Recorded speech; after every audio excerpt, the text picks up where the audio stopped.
It's Only Sport with Martin Devlin on the platform. Brought to you by One New Zealand. Let's get connected. Tim Horan joining us, 80 caps for the Wallabies, two-time World Cup winner in 91, 99, 119 games for Queensland. Tim, was that the best Wallaby win of the year so far?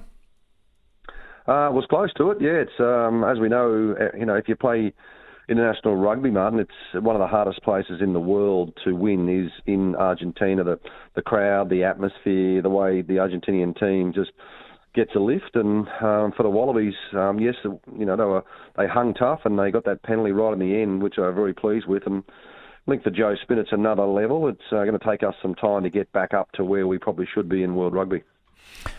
Okay, he used the word resilient. Is that what springs to mind with you?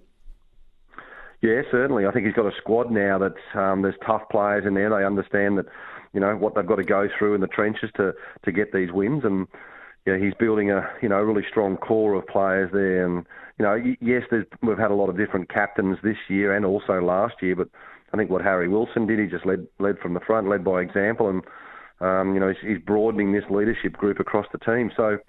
Very good performance. I think when you look at the side and how far they've come since Rugby World Cup, and there's still a long way to go. If you hadn't have won that game, would we be talking like this? Because it would have been two beltings from the Springboks, then another defeat. It's amazing what a win does, isn't it?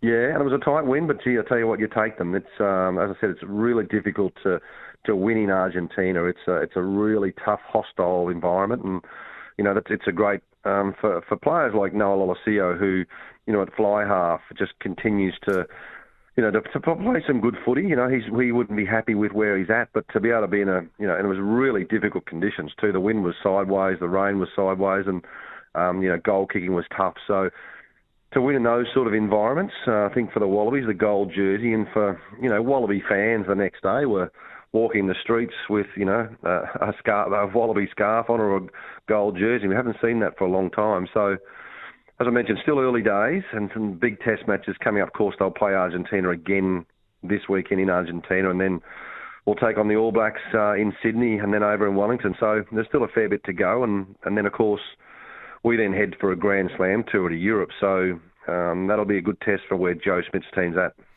Just looking ahead to that, what would you take from the two tests against the All Blacks? If you got a 1-1 split, would that be as good as you could possibly hope for?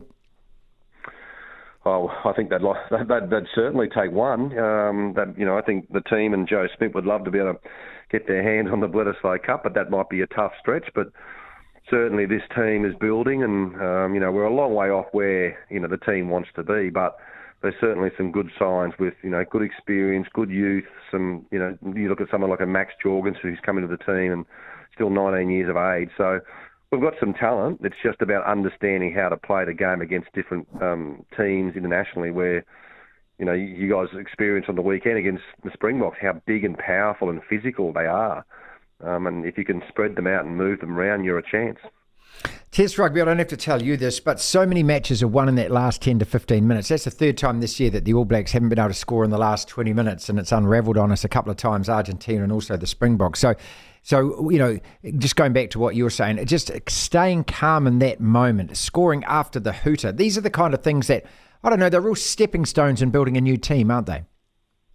Yeah, they are, and you've got to take the wins and, make sure you move on the next piece. And, it's really, test match footy now, there's not a lot between the top 10 teams in international rugby. And I think it's great for the game when, Ireland can come out to South Africa and win a test match there. And then, what the All Blacks have been doing, and of course Argentina being the All Blacks. And then it's, like in Argentina, playing in South Africa is a really difficult place to win. And, the All Blacks have just got to find a way. And I think, it's been spoken about before, but the loss of Richie Mo'unga is a huge loss for the All Black structure. I think Dane McKenzie does a great job at fly half and and the way that he can, get his back line firing. But I think Richie Mo'unga, what he added to that All Black team, he's one of the best players in the world at the time. And when you lose a player of that experience, but also of that talent, it's difficult to replace him and to understand how to then have a bit of a different style of game with a different fly half.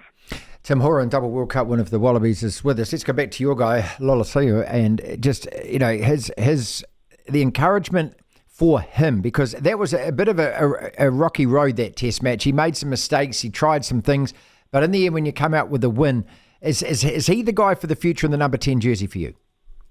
Oh, I think he is, yeah. I think when you look at how well he played for the Brumbies this year, he took his skill level to a different level, and but as we know, test matches is another couple of rungs up. So, and you've got to be week in, week out. You've got to perform. So, I definitely think he's the player. There's other fly halves, and Ben Donaldson and also Tom Liner who are there, but I think we've got to stick with Noah and bring him right through. He's played about 25 test matches now, and it just takes time. You get yourself in different situations, and he needs players around him too to give him opportunities. You look at when Dane McKenzie plays at fly half, or you got Bowden Barrett in that front line. There's players around those two players that give them angles, give them options. So that's what the Wallabies have to do for Noah, to make his job a little bit easier when he's passing, kicking or running. So, when we had the Super Rugby this year, there's a lot of discussion around the performance of the Australian teams was upper level. It was a lot more competitive. Can you see that flow on into the Wallabies yet, or is it too early to tell? No, I think, it's probably a bit too early. We've got a lot, like the All Blacks, we've got a lot of players playing overseas, and we've got to try and, the fans, I think, want the best Wallabies team picked every week. And that if you're picking 2 or 3 or 5 players from overseas, that's okay. But if you're picking not anyone from overseas, at the moment, Marika Korombeti's the only player in the Wallabies picked from overseas. So I think the Wallabies fans, when they look up and see a gold jersey, they want to know that's the best team available. As far as the captaincy goes, 8 captains in 2 years, is that a concern or not? I think it is. Yeah, I'm all for spreading the leadership of the group around, and I think what Joe Schmidt's had to do in his reign as Wallaby coach is he's picking the best team, and then he's going, okay, who can lead that team?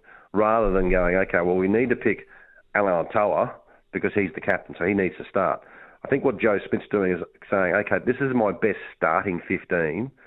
Who's my captain out of that? So, but at some stage, you've got to go, okay, well, who's my captain? Who identifies the captain week in, week out that can bring this team forward? And British and Irish Lions next year, and then World Cup 27, you need to make sure, okay, who's going to be my 2 captain and a vice captain to lead this team in the next 3 to 4 years? Do you care, or how much do you care about the way the Wallabies play style-wise? Is that important to you at the moment, or is it just getting wins? A bit of both. I think certainly the style that Joe Schmidt's trying to play is a little bit similar to when he coached the Islanders, control the ball and not kick too much ball away. In rugby you have to kick at some stage, and what he's trying to do is put some trust and guidance into this Wallaby team so that they can retain possession for a long period of time. I think they had something like 27 phases at one stage against Argentina in difficult conditions. And yeah, they didn't go anywhere, but they showed that they could maintain possession for a long period of time. I think what Joe Schmidt's got to do is the DNA of the gold jersey is open, expansive running rugby and free-flowing game, and also power at the breakdown. We're getting there, but we're a little way off yet.